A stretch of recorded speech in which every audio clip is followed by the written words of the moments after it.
Good evening, ladies and gents. It's Crash Clinic, the social network for independent vehicle repairers. Big apologies tonight. I may look live, but I've had to go and see my daughter dance for the last time as she leaves college. So I couldn't be here. So what I've done is I've pre-recorded this little message until we go live again next week. So if there's anybody live, please do comment though, because obviously I will catch up on the video comments when I return. So yeah, just wanted to come and sort of drop a message for everybody about contracts. Last week we spoke about the contracts live, and I said that I was going to look into them, and I suggested everybody else should. And on doing that, the very first one that I actually had a look at was the Vision Network contract.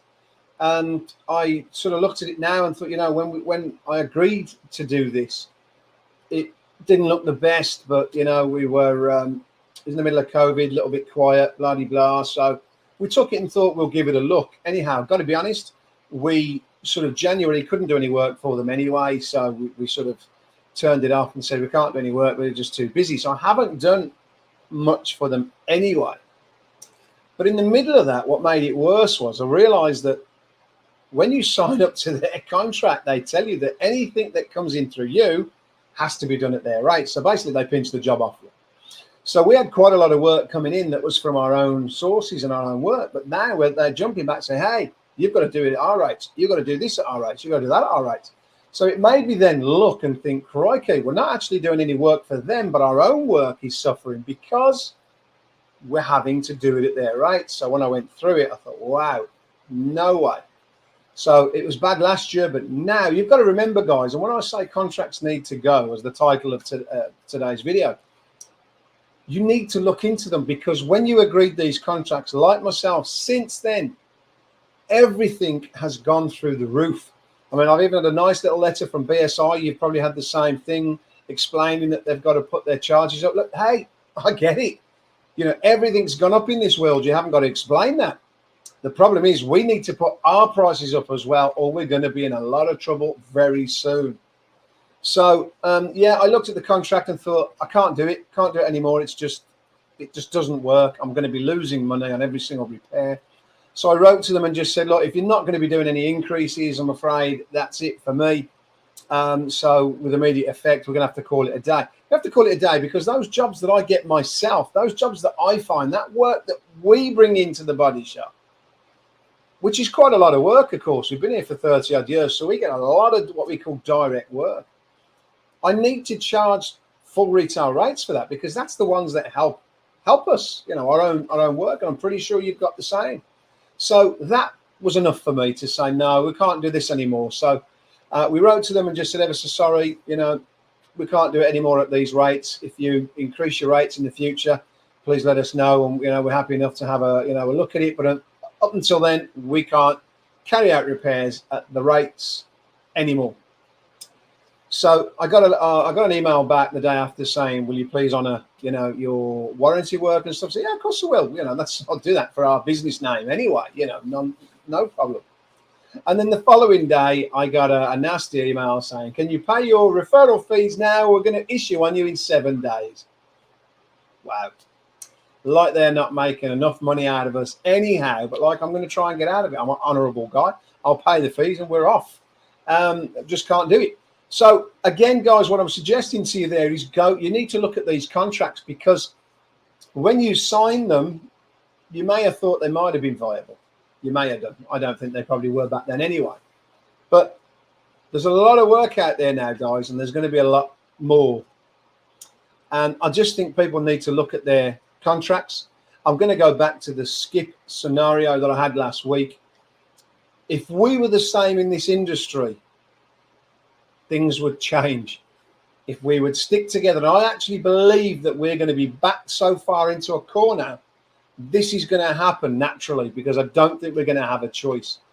I phoned up for a skip, and the skip guy, I normally pay, I don't know, 120 to 150 pounds. He's gone, it's 300 quid. I went, well, I've used you for years. He said, all right, I'll do this one for you for 250. He said, that's it. I can't do any cheaper. I'm thinking, wow. So I actually thought, okay, I'm going to have a phone around. So I did. I had a little phone around, Next guy, yeah, building skip, please, 300 quid. Oh, crikey. Okay, next one, building skip, please, 300 quid. But crikey, these guys are all 300 quid. And I thought, fair play to them, because you've got to stick at that price. So I had to go back to my man and say, wow, again, thanks for helping me. I didn't realize it had gone up that much. Doubled. They've doubled their prices overnight, but they've stuck together. We're all doing it, and they've all stuck at it. Now, if we did that, you know, imagine it. All right, we're not. If you're going to charge us £60 an hour, then we're going to go elsewhere. Right? Oh, you're £60 an hour as well. Oh, you're £60 an hour as well. And that's even for the insurers. Then, boom, our problems would be fixed. Would we ever do it? Have the groups caused a big problem? Are the groups the ones that are going to be doing the work at such a low rate? I don't know. Something else for us to discuss when we go live again. I'll be back next week live, of course. So big apologies today. Obviously, got to go and see my daughter's last dance before she leaves college. So I'm probably having a great time right now. But then something else it leads me on to, again, coming back to contracts. Anthony Hurd posted something up this week about the Activate group. Wow. I mean, people are going to play with these contracts to probably try and make them look a little bit better. But we need to look at these contracts, guys. You need to look at your contracts. I'm firstly going to ask anyone out there, if you're doing the Vision contracts, if you're making it work, I'm inviting you onto the show and come and tell us how.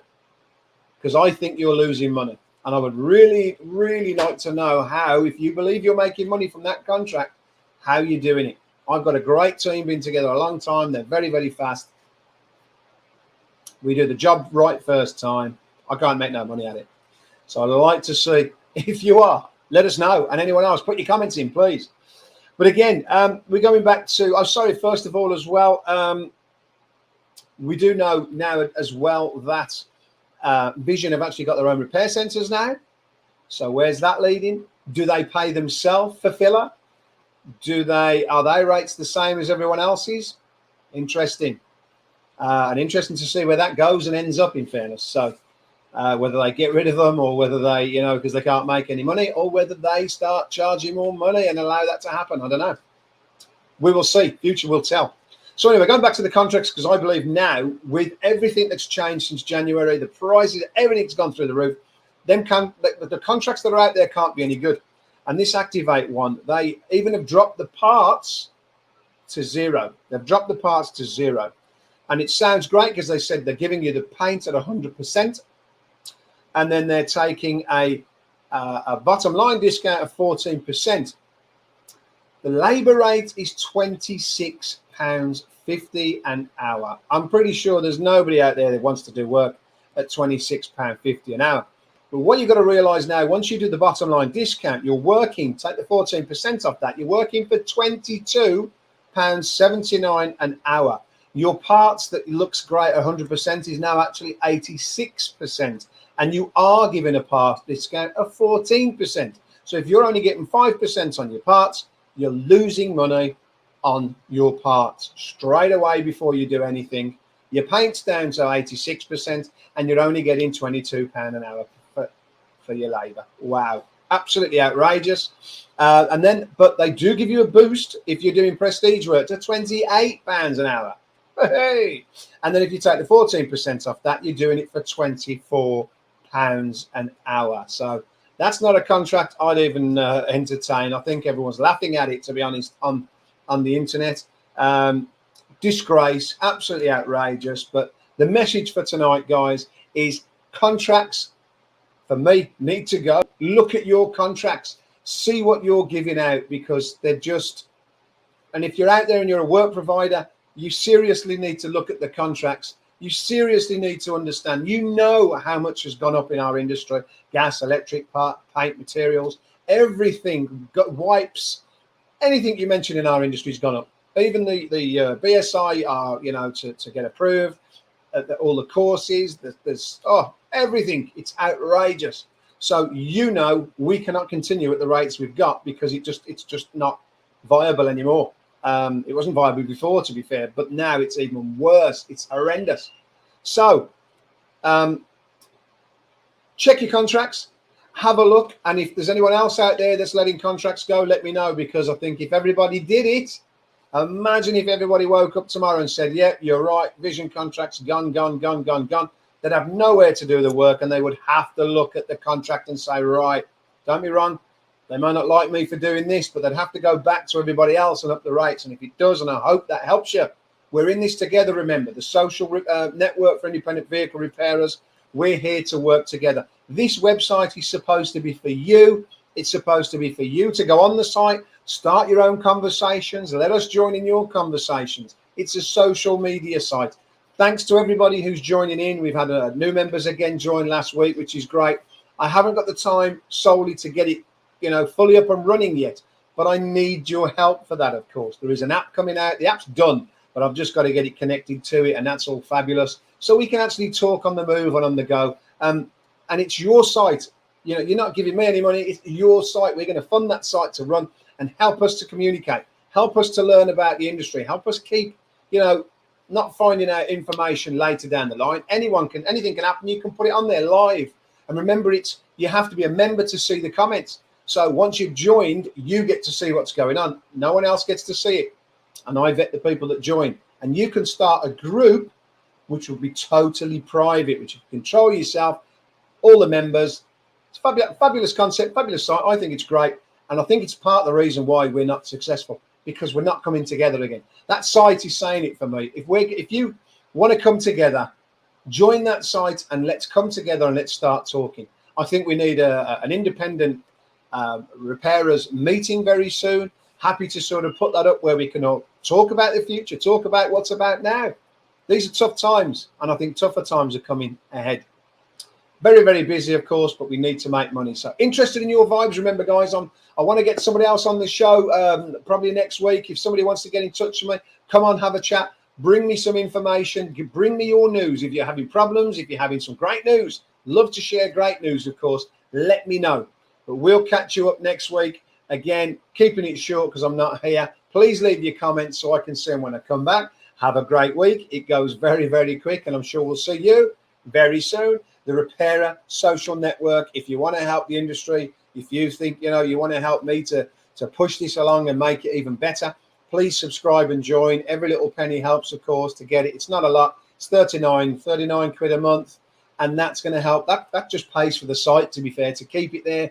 And I would like to get sort of a junior lad in that can start bringing better content, and we can really start getting this site working. It's your site. You make your own groups, just like Facebook. You can chat away on it, all about the industry, and obviously work providers.